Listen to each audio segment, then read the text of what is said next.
Les Récabites. L'incident des Récabites nous reporte à l'époque de Jéhoïakim, lors du premier siège de Jérusalem par Nebuchadnezzar, versets 1 et 11. Nous avons déjà dit ce qui à nos yeux explique l'ordre des matières dans cette partie du livre. L'ordre de Dieu et la démarche du prophète, versets 1 à 5. La réponse des Récabites, versets 6 à 11. Application de cette leçon au peuple, versets 12 à 17. Promesse de l'Éternel aux Récabites, versets entre 18 et 19. Verset 2. Les Récabites. D'après une chronique 2.55, les Récabites étaient une branche du peuple des Kéniens.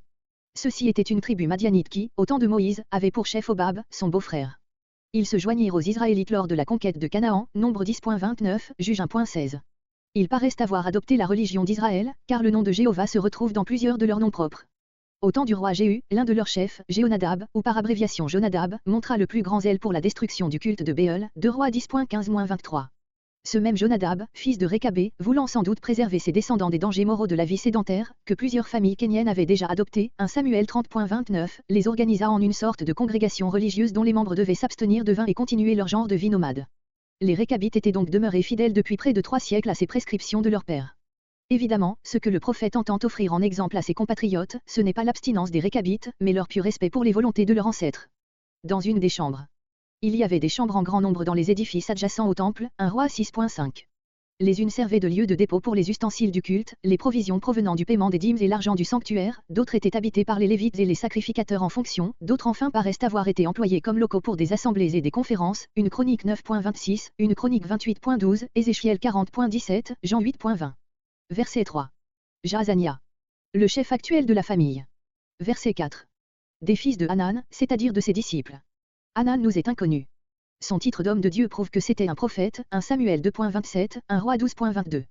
Ses disciples se réunissaient, dans cette salle où ils venaient entendre les leçons du maître. Chambre des chefs, comparé Jérémie 26.10.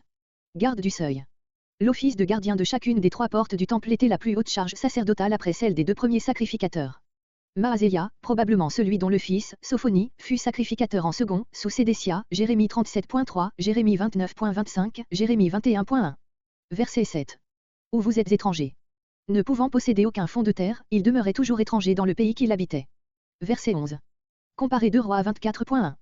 Verset 12. Verset 12 à 17.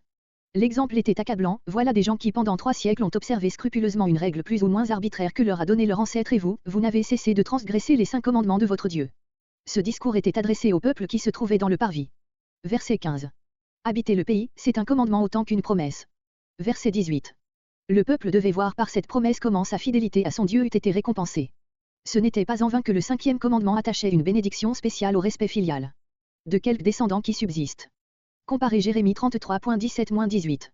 Cette promesse enferme, avec l'idée de la perpétuité de la race, celle d'une faveur divine spéciale. Quelques voyageurs modernes croient avoir retrouvé les Récabites en Mésopotamie, dans le Yémen et même en Palestine.